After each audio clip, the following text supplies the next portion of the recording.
Assalamualaikum warahmatullahi wabarakatuh. Perkenalkan, nama saya Salma Zakia. Saya dari kelas 3C. Di sini saya akan mereview pertemuan kedua hukum pidana lanjutan yang telah disampaikan oleh Profesor Dr. Hajah Heni Nuraini SHMH dan Dr. Muhammad Rendi Aridayandi SHMH. Pengertian tentang percobaan tindak pidana tidak diatur dalam KUHP. Tetapi dalam KUHP hanya ada batasan yang menentukan kapan ada percobaan dan menentukan syarat-syarat saja, yaitu seperti diatur dalam pasal 53 dan 54 KUHP. Sifat percobaan adalah alasan memperluas dapat dipidananya seseorang, yaitu seseorang dapat dikenakan sanksi pidana apabila sudah memenuhi unsur pasal 53, walaupun tidak memenuhi unsur delik. Jadi, sifat dari pasal 53 atau percobaan dipandang sebagai memperluas dapat dipidananya orang dan hukum memperluas rumusan delik.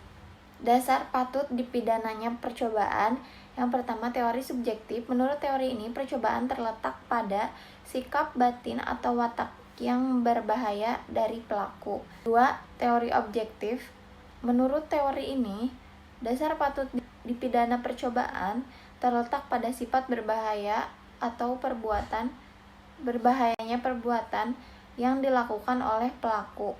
Yang teori ini terbagi menjadi dua. Teori objektif formil, yaitu perbuatan itu dianggap berbahaya terhadap tata hukum. Teori objektif material, yaitu menganggap perbuatan ini dianggap berbahaya terhadap kepentingan atau benda hukum. Unsur-unsur percobaan, yang pertama adanya niat, yang kedua ada permulaan pelaksanaan, yang ketiga pelaksanaan tidak selesai bukan karena kehendak sendiri. Adanya niat. Niat merupakan sikap batin dari pelaku yang tidak bisa terlihat secara nyata.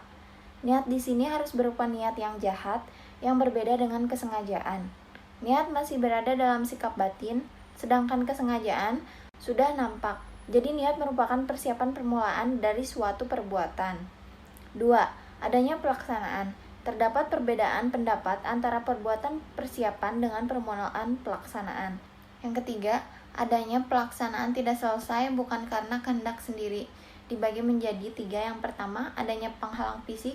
Misalnya, tidak matinya orang yang ditembak karena tangan yang disentakkan orang lain, sehingga tangannya menyimpang atau pistolnya terlepas. Yang kedua, adanya penghalang fisik, misalnya takut segera ditangkap karena gerak-geriknya untuk mencuri telah diketahui orang lain. Yang ketiga, adanya penghalang yang disebabkan faktor atau keadaan khusus pada objek yang menjadi sasaran. Misalnya, daya tahan orang yang ditembak begitu kuat sehingga tidak mati.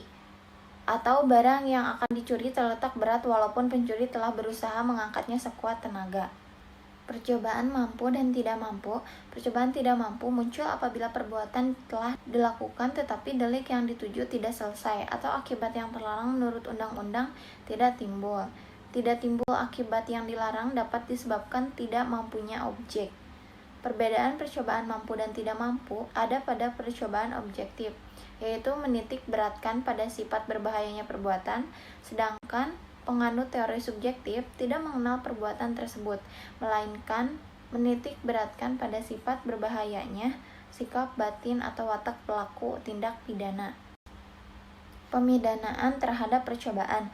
Percobaan terhadap kejahatan diatur dalam pasal 53 ayat 2 KUHP, yaitu maksimum pidana yang dijatuhkan dikurangi sepertiganya. Sedangkan menurut pasal 53 ayat 3 KUHP untuk ancaman pidana mati atau seumur hidup, maka maksimum pidana untuk percobaan adalah 15 tahun.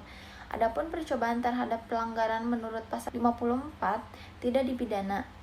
Selain itu, ada juga pengecualian terhadap tindak pidana kejahatan yang diatur dalam buku 2 KUHP. Penyertaan. Istilah penyertaan disebut juga turut campur dalam peristiwa pidana, turut berbuat delik, turut serta, keterlibatan, dan partisipasi. Pengaturan penyertaan, yang pertama secara umum buku 1 bab 5 KUHP pasal 55 sampai 62. Yang kedua, secara khusus tersebar dalam buku 2 KUHP buku 3 KUHP dan beberapa peraturan di luar KUHP atau tindak pidana khusus. Pengertian penyertaan adalah apabila suatu tindak pidana terlibat lebih dari satu orang atau beberapa orang melibatkan diri dalam satu tindak pidana. Bentuk-bentuk penyertaan: yang pertama, plegan atau pleger yang melakukan. Yang kedua, doen plegan yaitu yang menyuruh melakukan. Med plegan yaitu turut serta melakukan. Uitlocking yaitu membujuk atau menggerakkan. Medepletate yang membantu melakukan.